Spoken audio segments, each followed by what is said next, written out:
I'm Julia Coates. I am the Tribal Council representative, one of them, for the at-large citizens of the Cherokee Nation. Before that, I was an employee of the Cherokee Nation, and part of the task that I was given by our former principal chief, Chad Smith, was to help communities and areas where we knew that we had concentrations of Cherokee Nation citizens to form new organizations in those locations. Further, we knew that California was the state where we had more Cherokee citizens than anywhere else except for Oklahoma itself. So we established or helped people to establish 8 organizations originally throughout the state of California, and Tsa-La-Gi LA was one of them. So that was my involvement with Tsa-La-Gi LA. And then after that, I'll give the credit to the people who were there in the beginning and the people who came in over the years afterwards, because they have been the ones that have really done the work to keep this organization going. This group has been steady, people who have done a lot of hard work. Some people are still with it from the beginning, others have transitioned in and out. But we just had really, really good, great participation. And so being Cherokee is the foundation of my life, and I never do anything but that I don't do it from that place, from that perspective. And, you know, I obviously have white heritage as well, but I never think of myself as white. I never move through the world as white. I'm certainly aware that I am afforded certain privileges and so forth because I code, as the academics would say, as white.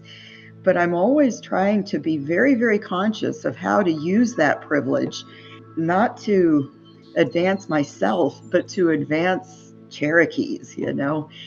And so that's the best answer I can give, I guess. It means everything to me. It is the foundation of my life. It is the place that I function from in anything and everything that I do.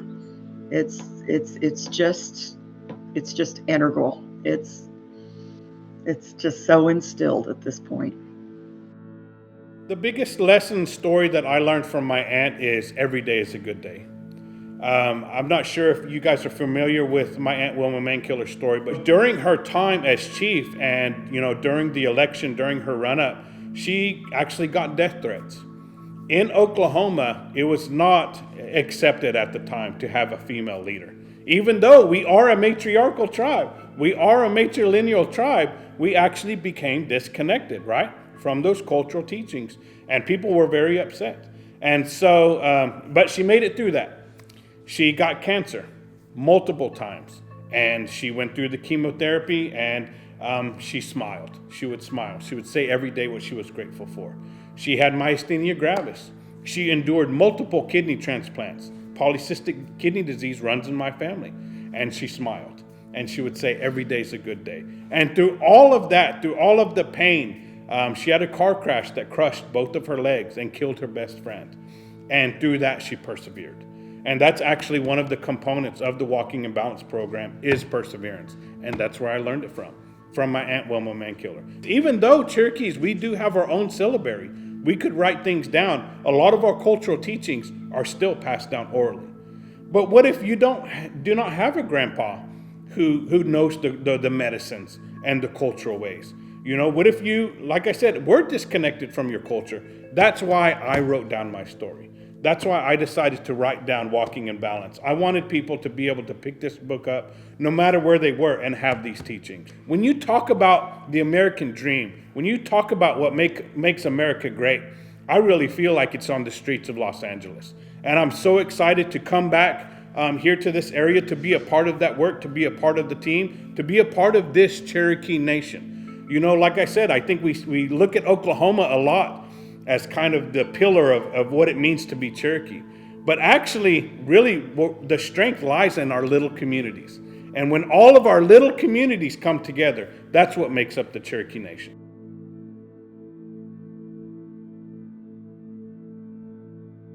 a lot of my Cherokee values and Cherokee traditions were learned. And my mom didn't sit me down and say, this is a Cherokee value and tradition, but I learned by example. You know, she was a great Cherokee woman warrior for the community.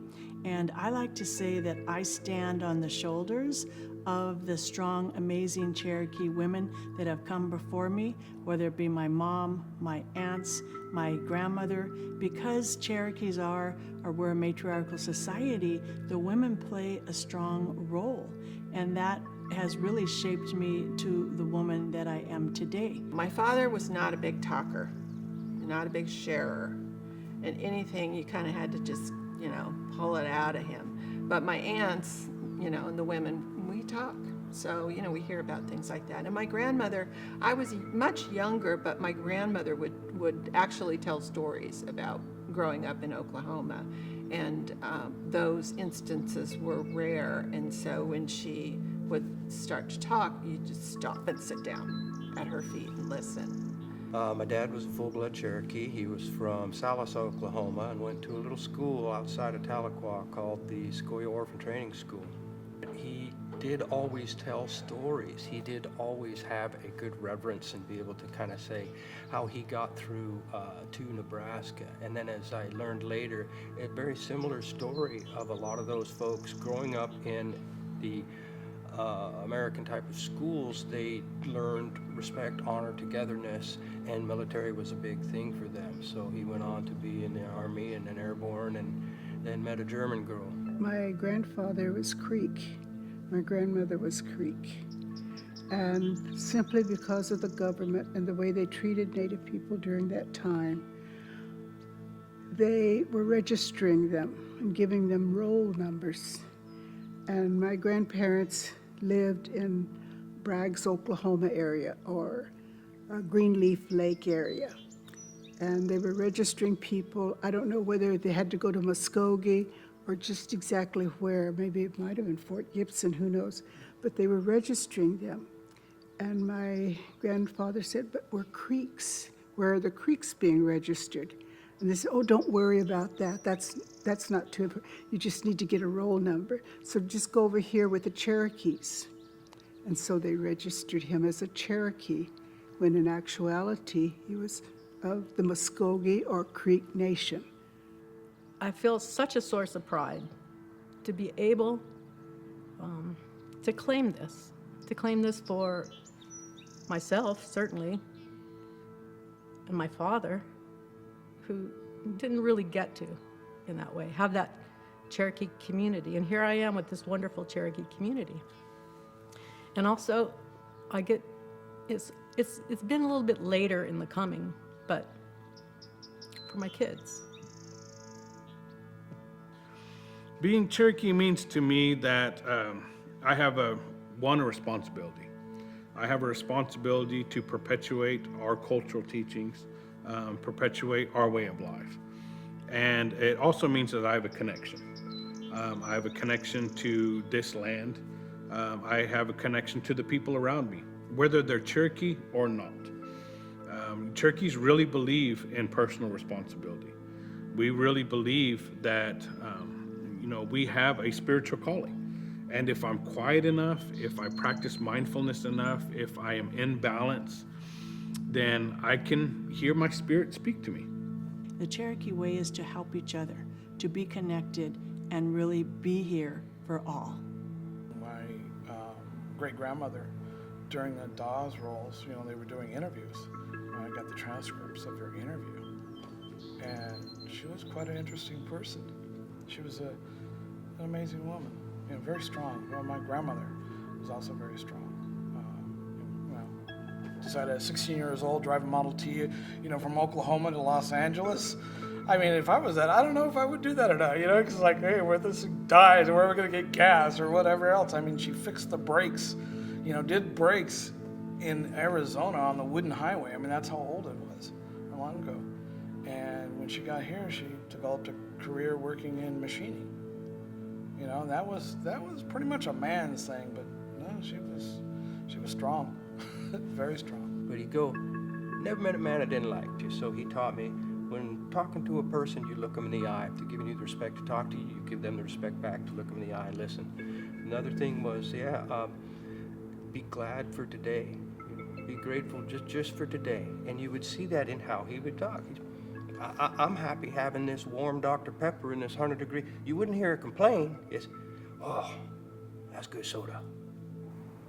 It's motivating, I think, to have someone in your background, even that you've never known, not necessarily famous to the world or even famous to our country, but just, someone who's famous in our own background, to not disappoint, to understand that sacrifices were made, that we're here, and not to squander that.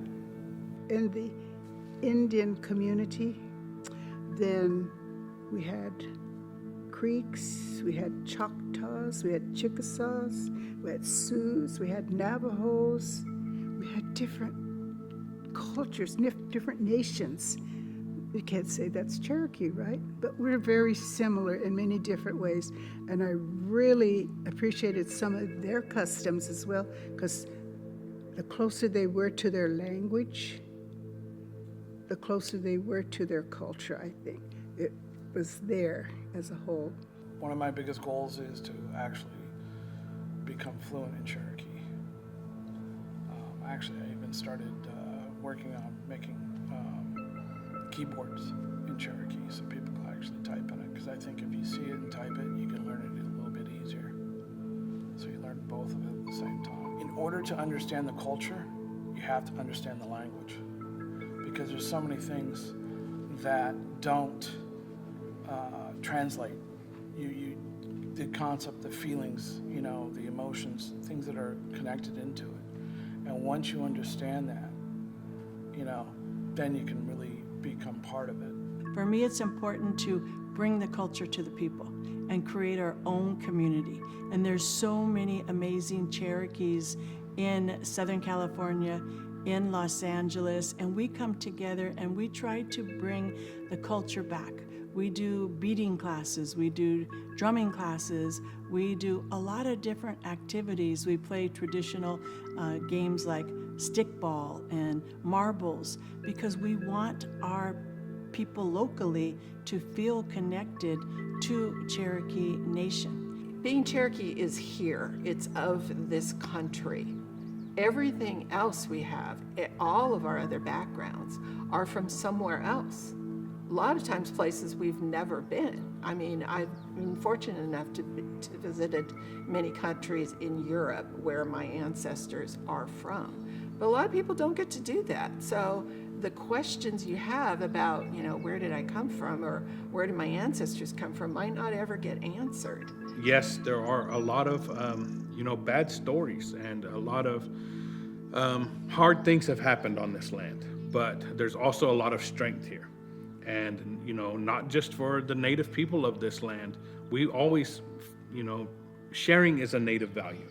And sharing our power, our strength, our hope, I feel like that's the best thing that we can give back. I always kind of felt that my Cherokee story was different than so many Cherokees who were either on what is now again called the reservation, or what was Indian Territory at the time before the allotments, or the folks who the federal government tried to displace by offering them money and this kind of land of milk and honey in the future, and drop them off in San Jose or the Central Valley, California, or San Francisco. So I just thought, I don't know how I ended up just being so detached. One thing that people don't admit in the United States is Native Americans went through nothing less than genocide. And there was a concerted effort to strip the tribes from their culture, whether it be sending the kids to boarding schools, or basically they'd come and steal the kids and send them to boarding schools. The U.S. government actually ran over 400 boarding schools throughout the United States. It was a shame to be Native American. They were looked down upon, you know, and one of the reasons why he didn't speak Cherokee is because they wanted to be, you know, like, I don't know, white Anglo-Saxon or white or whatever, try to be part of it, and that was part of giving up their culture. And to me, it's obviously, we're looking back, is that was a major mistake, but unfortunately, that was the sign of the times. In one census, my grandmother very proudly listed all her children as Indian. But then the next census, no, she listed all the kids as white. So, you know, I think we're living in a time now when you don't feel the need to do that by there being, you know, repercussions of it. I mean, unfortunately, it's still happening, you know, but we're all blessed to have the same DNA and all look incredibly different because God loves wonderful variety, you know? We came by train to California. We came on the relocation program, and that was in 1956 that we came here. And why was that? My dad wanted to work. He had some children that he had to support, and my mom made it pretty clear that he had to work in order to support the family. So I do carry that kind of contextual being, what it means to be connected. What it means to be Cherokee is to be connected. What it means to be Cherokee is to stay engaged. What it means to be Cherokee is to have that affinity for the earth. No, everything's all kind of connected. And to be part of a community, part of a family that gathers together and say, we can handle this, we can go through whatever it was, whatever it might be yet in the future, that there is strength and there is beauty and family. So a lot of it has to do, for me, mostly family. I do what I do because I find meeting someone that's Cherokee is like meeting someone that's a part of your family, but maybe not your immediate family, but they're your family. And you should always welcome them into your world and embrace them in your community. And in Cherokee culture, we are taught leaders should remember 7 generations in the past, which are our ancestors, and consider 7 generations in the future when we're making decisions. So what does that really mean? What is it? People are like, do you count all those generations? But it really means is having a holistic perspective. Our spiritual leaders teach us that we're connected, not only to each other, but everything that's ever been and everything that ever will be. So we have a very holistic way of looking at the world. One of our primary values is harmony and balance. We believe that we should be in harmony and balance with the entire world. The message I have for our youth, you know, for those who may not feel a connection, is that even though you can't see it, your ancestors are behind you. Your ancestors are with you. And a lot of our strength, it's in our DNA.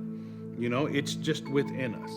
And so if you continue to persevere, you're going to find what you're looking for. My goal is to just create the community that we want to be a part of through cultural aspects of, you know, let's do basket weaving class and stickball games, all those kind of things that traditionally Cherokees did. I want to promote that as well, and that's, I think, what we do. And we've been doing a pretty good job lately after pandemic of getting back on our feet. Biggest thing, don't be ashamed. Be proud. 2, reach out. 3, listen. Hear what they have to say. Because there's so many words of wisdom. Doesn't mean you have to agree with everything. But listen, because there's gems out there. Things that you can take and you can apply in your own life, and it will save you a lot of heartache and a lot of time. Find out who you are, who your parents are, and in all probability, there may be opportunity to talk with them, to let them tell their stories. Sometimes they don't know it, or sometimes it's buried so far deep that and it hurts so much, they're not going to tell you. But if you can, just grace yourself with their presence. Just be around them. Just listen to them. Find out what their ways are. And I would just trust that, there's enough there that you will learn what it is to be Native or just to be Cherokee.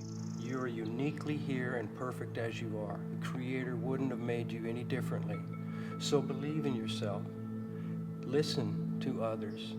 Take all of the good from others and give good back into the universe. But believe in yourself and be bold.